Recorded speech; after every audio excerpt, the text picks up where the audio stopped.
할렐루야. 옆뒤자분 인사하시면서 참 잘 오셨습니다. 당신을 여기서 보게 될 줄 알았습니다. 인사하십시다. 우리 하나님 말씀 함께 볼게요.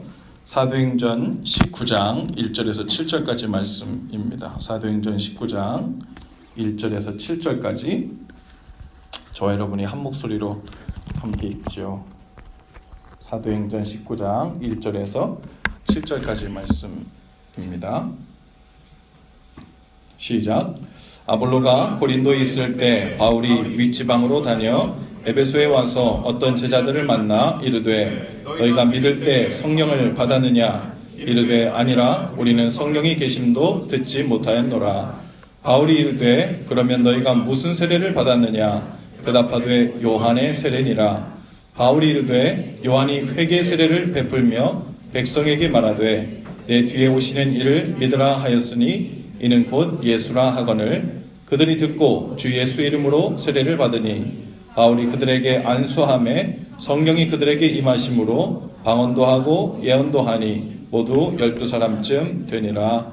아멘. 할렐루야.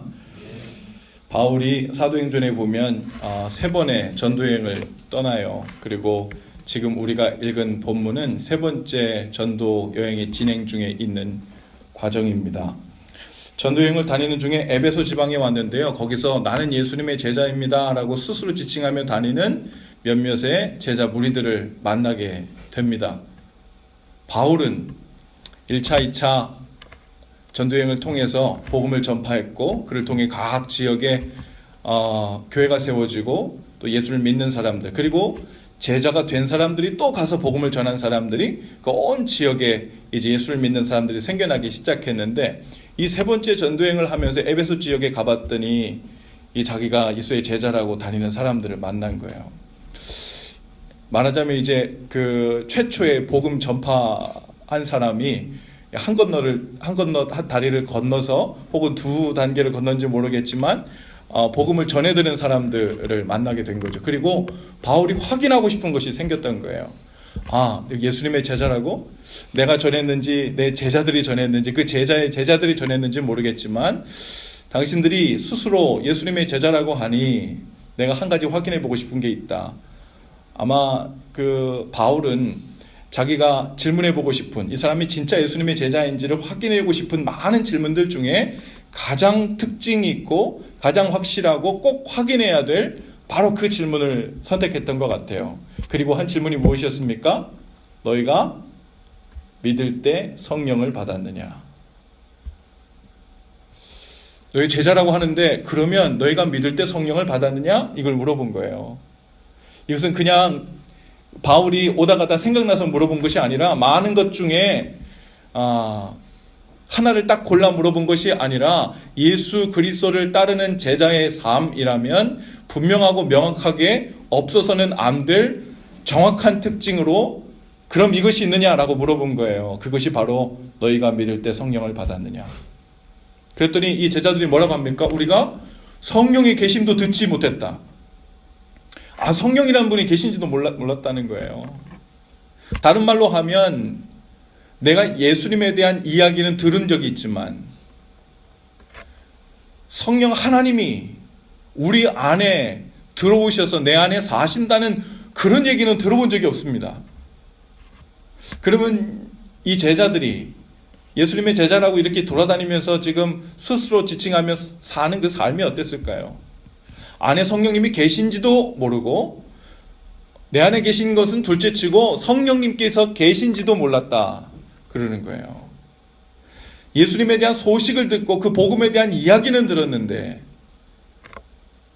그 안에 성령님이 누구신지 그 삶으로 인해 그 삶이 어떻게 변화되는 것이 예수님을 따르는 삶인지에 대한 이야기를 전혀 듣지 못했다는 거죠. 여러분, 이 사람들에게 어떤 세례를 받았는지 하고 바울이 물어봤더니 요한의 세례를 받았다 그래요. 요한의 세례. 요한의 세례는 우리 성경에서 회개의 세례라고 해요. 회개. 즉 예수님의 오실 길을 준비하는 거죠. 여러분 광야에 있던 이 요한이 이제 장차 오실 메시아가 오실 길을 예비하러 나와서 광야에 외치는 자의 소리다. 그의 오실 길을 평탄케 하라. 그분의 오실 길을 예비하러 사람들에게 나와서는 무엇을 하기 시작합니까? 요단강에서 세례를 베풀기 시작해요. 그 세례가 바로 요한의 세례고 회개의 세례예요. 내 뒤에 오시는 이가 계신데 그분께서 오셔서 너희들에게 또다시 세례를 주실 터인데 그 세례는 단순히 죄를 잘못하고 죄에서 돌이키겠다는 결단의 세례 정도가 아니라 그분은, 내 뒤에 오시는 그분은 당신들에게 진짜 세례, 능력의 세례를 베풀 것인데 그것을 성령의 세례라고도 하고 불의 세례라고도 하는데 그분이 세례를 베풀면 성령으로 불로 세례를 베풀 것이다. 그 이야기를 세례 요한이 얘기했었죠. 그것을 우리가 성경에서는 예수님의 세례라고 명명하고 있습니다. 여러분, 그 얘기를 듣자마자요, 이 바울이 이 제자들에게 다시 세례를 베풀었다 그랬어요. 그것은 요한의 세례가 아니라 이제 예수님의 세례, 예수님의 이름으로 받는 세례를 베풀었습니다.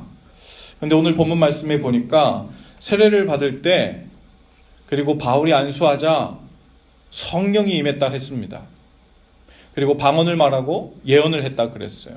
오늘 이야기에서 우리가 조금 오해하지 말아야 될 것은 무엇이냐면요, 바울이 세례를 베풀고 난 다음에 야, 너 성령도 받아야 되니까 내가 안수기도 해줄게. 그리고서는 안수기도를 시작해서 그때 성령이 임한 게 아니에요.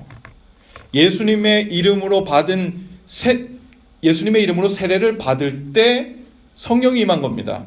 그러니까 이런 거죠. 오늘 본문 말씀에 보면 5절, 6절이 이렇게 나누어져 있어서 오해할 수 있는데 그들이 듣고 주 예수 이름으로 세례를 받으니 바울이 그들에게 안수함에 성령이 그들에게 임하심으로 이렇게 했거든요. 그러니까 바울이 세례를 주기 위해서 그들의 머리에 손을 얹은 겁니다. 그게 이제 안수한 거예요.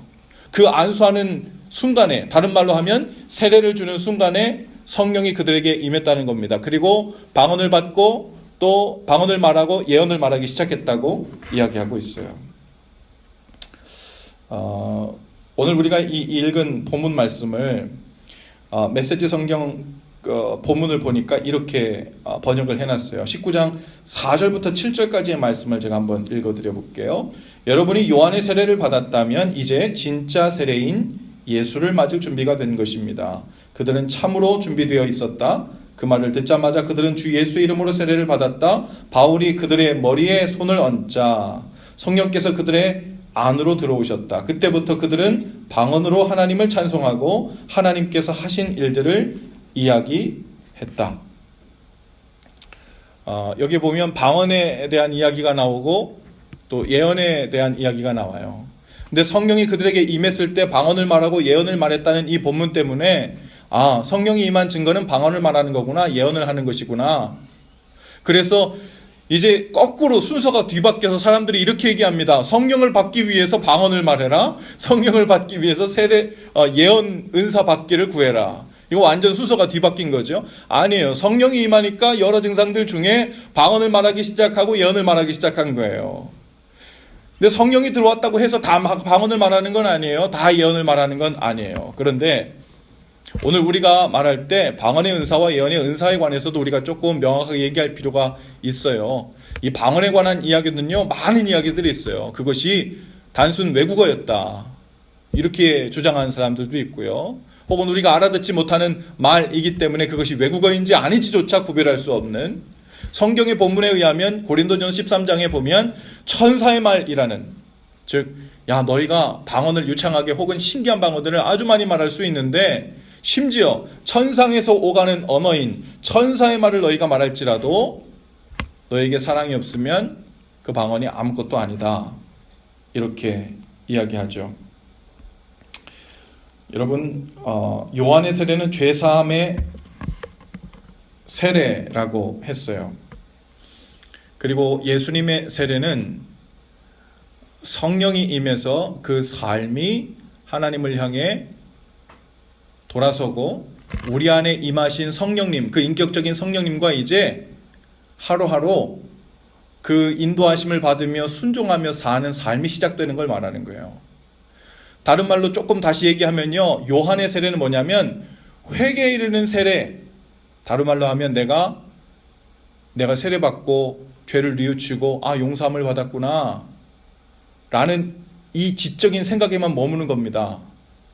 그러면요, 우리가 예수님의 세례를 받았는데도 우리의 삶이 나는 예수님 믿고 죄 사함 받았지, 그러니까 나는 이제 죄가 없고 의인이 됐으니까 나중에 죽어 천국 갈 거야, 이 생각에서만 머무는 신앙생활이라면 요한의 세례라고 우리가 명명할 수는 없지만 그 증상과 다이나믹은 뭐예요?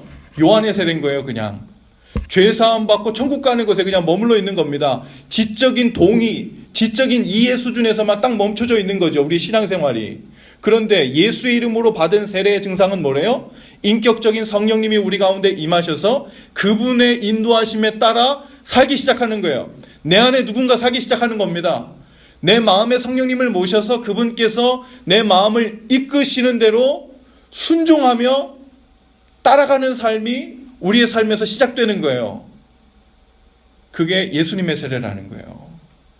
그게 바울이 그 제자들에게 물은 질문이에요. 너희가 예수님의 제자라고? 그럼 하나 물어보자. 너희들 성령님 알아? 너희들 안에 성령님을 통해 그분의 인도하심을 받아 사는 삶이 시작되었냐? 그걸 물어보는 거예요. 그렇다면 예수님의 제자 맞아.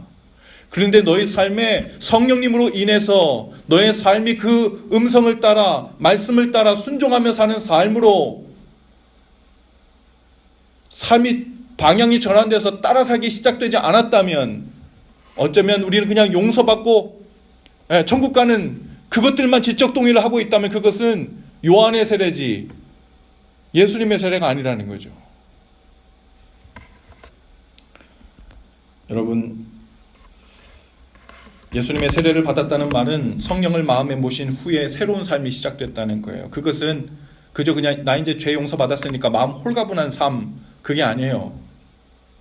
그것도 일부분 포함되지만 새로운 삶이라는 것은 이전까지는 내가 주체적으로 내가 내 마음대로 내 삶을 계획하고 판단해서 살아왔지만 이제 성령님이 내 안에 들어오셔서 그분을 모신 다음에는 내 안에 성령님께서 내 삶을 지도하시고 이리로 가라 저리로 가라, 이것이 옳다 이것은 안 된다 라고 말씀하시는 그 음성을 따라 살기 시작하는 삶, 그 삶이 시작됐다는 말이죠. 그리고 그 중에서 가장 두드러진 특징 중에 하나, 즉 성령이 우리 가운데 부어졌을 때 나타난 특징이라고 아까 방언과 예언이라고 했어요. 방언은 물론 천상의 언어를 말할 수도 있고 아까 말씀드린 대로 우리가 알아듣지 못한 이야기 얘기할 수 있어요. 그런데 이것을 그 이야기를 하자면 너무 말이 길어지고요. 아주 중요한 포인트만 이야기하자면 이 방언이란 말은요, 알아듣지 못하는 말을 하기 시작했다는 말이에요. 지금까지 내가 해오던 메이크센스가 되던 언어가 아니에요. 새로운 말을 하기 시작했고 이상한 말을 하기 시작했고 세상이 이해하지 못하는 언어가 말이 내 입에서 나오기 시작했다는 말입니다. 여러분, 성령님을 받으면 영적으로 좀 이렇게 돌려서 이야기하면 무엇이냐면요, 그동안 우리 안에 있었던 언어들은 내가 중심이 되어서 나왔던 언어들이죠. 그저 돌아가는 일에 즉각적으로 육체적으로 반응되는 그런 언어들입니다. 여러분, 단순히 알아듣지 못하는 말을 했다는 것이 그냥 방언의 의미가 아니라 그 속에서부터 이제 언어가 바뀐 일이죠. 이전에 만일 내 안에서 분노의 언어가 나왔고 불평의 언어가 나왔고 미움의 언어, 이기심의 언어가 내 속에서부터 계속 샘솟듯이 올라오는 삶을 살았는데 이제 성령님을 내 안에 모시고 나니까요, 내 안에서 언어가 바뀐 거예요. 옛날에는 세상이 그걸 다 이해해요. 너 분노의 언어, 이기심의 언어, 죄의 언어, 욕심의 언어, 분노의 언어, 당연하지. 너는 그런 일을 당했으니까 그런 일을 맞닥뜨렸으니까 당연히 사람이니까 그렇지. 세상이 다 이해해. 그런데 성령을 받고 난 다음에 그 가운데 알아듣지 못하는 말을 하기 시작해요. 세상이 알아듣지 못해요. 이해가 안 돼. 어떻게 저 상황에서 이제 분노의 언어가 나오지 않고 알아듣지 못하는, 메이크 센스가 안 되는, 사랑하고 이해하고 감사하고 기뻐하는, 어떻게 저런 언어가 나오기 시작하지? 여러분, 성령님이 우리 가운데 임하시면 우리 안에서부터 언어가 바뀌기 시작합니다. 이전에는 다 알아듣기 쉬운 말이었는데 이제는 이해가 안 되는데 천상의 언어가 나오기 시작하는 거예요. 여러분, 그것이 성령님이 우리 가운데 임했을 때 나오는 언어가 바뀌는 일의 본질적인 의미죠. 그래서 아까 고린도전 13장에서도 그렇게 얘기하는 거예요. 방언을 말한다고? 야, 아무리 고급진, 입에 착착 달라붙는, 마치 천상에서 얘기하는 것 같은 그런 아름다운 옥구슬 굴러 들어가는 것 같은 막힘없는 그 말이 바뀐, 기술적으로 아주 그냥 말이 바뀐 그 단어를 말한다고, 모르는 단어들을 이야기한다고 방언이 아니야. 뭐가 없으면요? 사랑이 없으면 이 쇠를 땡땡땡땡 두드리는 것과 별다른 게 하나도 없다고 성경에서 분명히 이야기합니다. 그 얘기는 뭐예요? 진정한 방언은 뭐라는 거예요? 이 속에서부터 사랑의 마음으로 바뀌어진다는 거예요. 사랑의 언어가 우리 속에서부터 새롭게 바뀌어져서 나오기 시작한다는 말이죠. 그게 진짜 방언을 말하는 말의 의미죠. 여러분, 두 번째는 예언을 했다고 그랬어요. 성경에서 예언은요, 물론 미래를 이야기하고 그 말을 대언하는 것들도 있지만, 성경에 나오는 예언이라는 단어 중에 대부분의 의미는 미래를 내다보는 그런 이야기로서 예언의 뜻이 아니라 하나님의 역사하신 하나님의 이야기를 대언해서 이야기하는 것을 예언이라고 해요.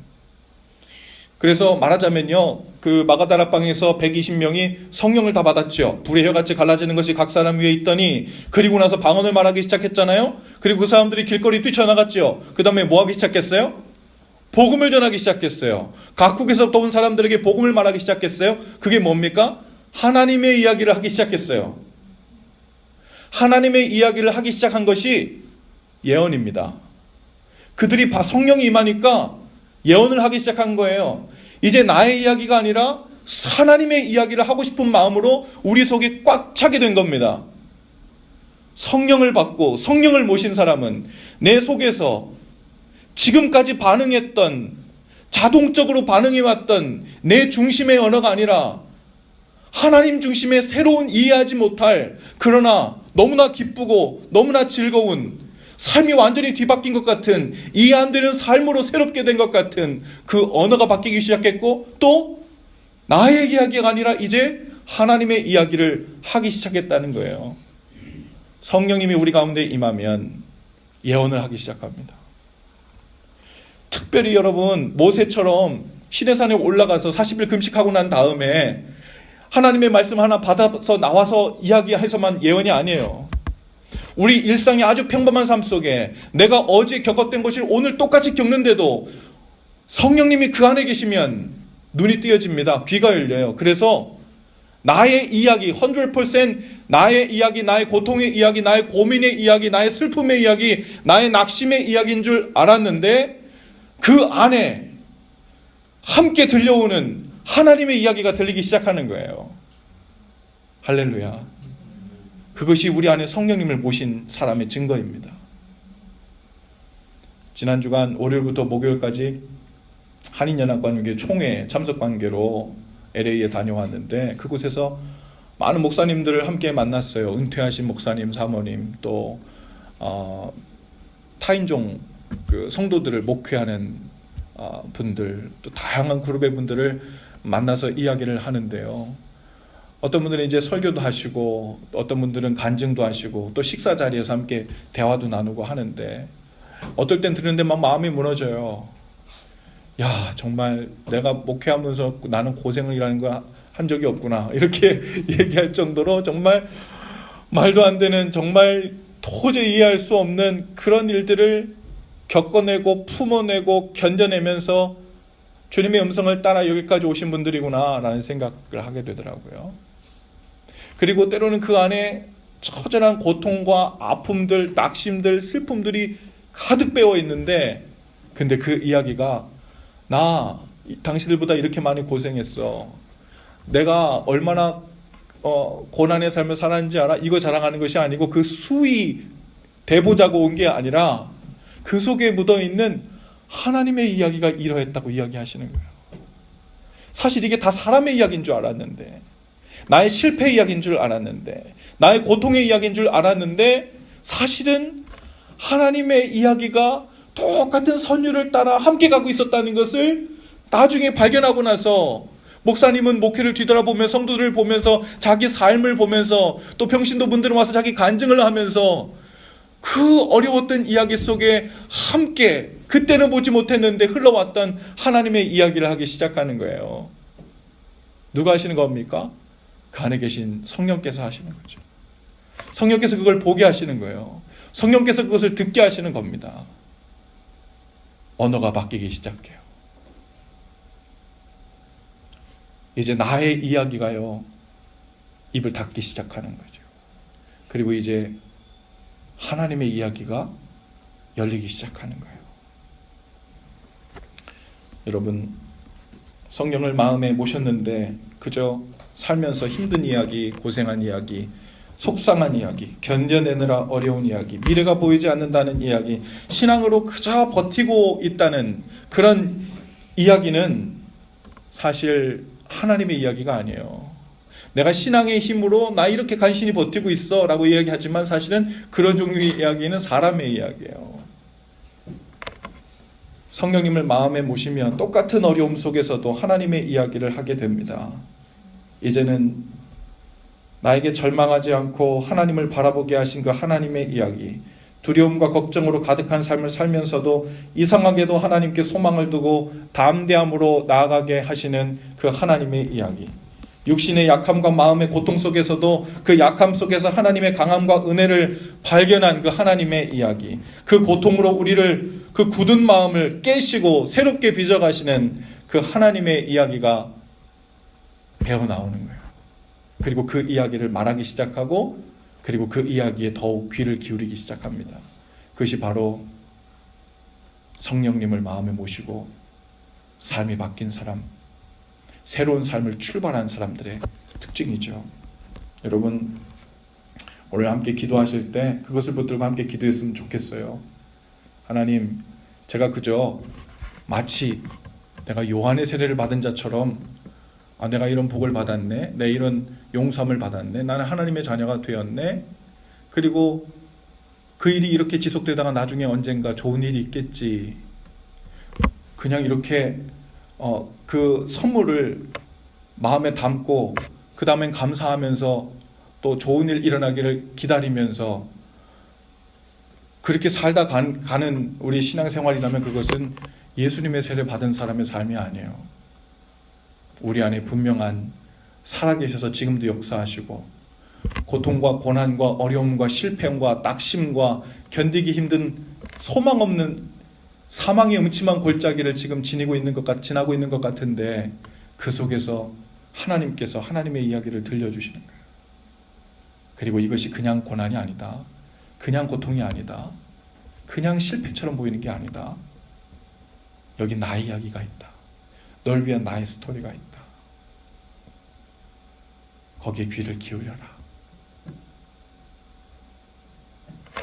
오늘 성령님께서 우리에게 들려주시는 그 음성에 귀를 기울입시다. 그리고 하나님 이제 마음을 돌려 하나님의 자녀 되었다는 것, 그것은 그냥 출발입니다. 이제 본격적으로 우리 안에 모신 그 성령님의 음성을 따라 사는 삶이 시작되게 하시옵소서. 예. 여러분, 성령님을 모신 그 능력의 삶이 시작되게 하옵소서. 이제 두려움과 절망 혹은 그 신세 타령이라는 말이 바뀌어서 하나님을 찬송하는 입술로 바꾸어 주시고 마음의 언어가 바뀌게 하시고 또 나의 이야기가 아니라 하나님의 이야기를 듣고 보고 말하는 그런 삶이 되게 하여 주옵소서. 그렇게 성령으로 충만한 삶, 바로 그 삶을 살게 하시옵소서. 오늘 그 기도를 저와 여러분이 함께 주님께 올려드렸으면 좋겠어요. 잠깐 기도하시죠. 하나님, 오늘 이 저녁에 우리가 바울이 만났던 에베소의 그 제자들의 모습이었음을 고백합니다. 주님을 아는 것 같지만, 세례를 받은 듯 하지만, 주님께 마음을 옮겨놓은 듯 하지만, 어쩌면 우리의 삶에서 주님을 인격적으로 따라 사는 삶이 아직 시작되지 못한 때로는 그 손을 놓고 나의 이야기로 내 삶을 가득 채우고 고생스럽고 어려운 이야기로 나의 삶을 가득 채우고 이해되지 않는 천상의 마음이 아니라 그 언어가 아니라 나의 이야기 그리고 나의 감정과 나의 어려움과 나의 힘듦과 나의 고통의 이야기로 내 삶을 채워왔던 것을 주님 고백합니다. 이제 우리 안에 이미 허락하신 그 성령님 그로부터 나오는 신령한 언어를 말하게 하여 주시옵소서. 하늘의 언어를 말하게 하여 주시옵소서. 성령께서 부어주시는 바로 그 말을 하게 하여 주시옵소서. 이제 나의 이야기가 아니라 하나님의 이야기에 눈을 더 크게 뜨고 바라보고 주목하게 하여 주시옵소서. 그것을 믿음으로 보시고 일하시는 하나님의 놀라운 은혜를 경험하는 저희들 다 되도록 인도하여 주옵소서. 때론 두려움이 있고 때론 소망 없음이 우리 삶을 뒤덮고 있지만 성령께서 우리 안에 계셔서 우리를 인도해 주실 줄로 믿습니다. 주님을 피난처 삼고 힘 삼고 반석 삼고 능력 삼아 주님께 기도로 나가게 하시옵소서. 예수님 이름으로 기도합니다. 아멘. 우리 함께 찬송하고 기도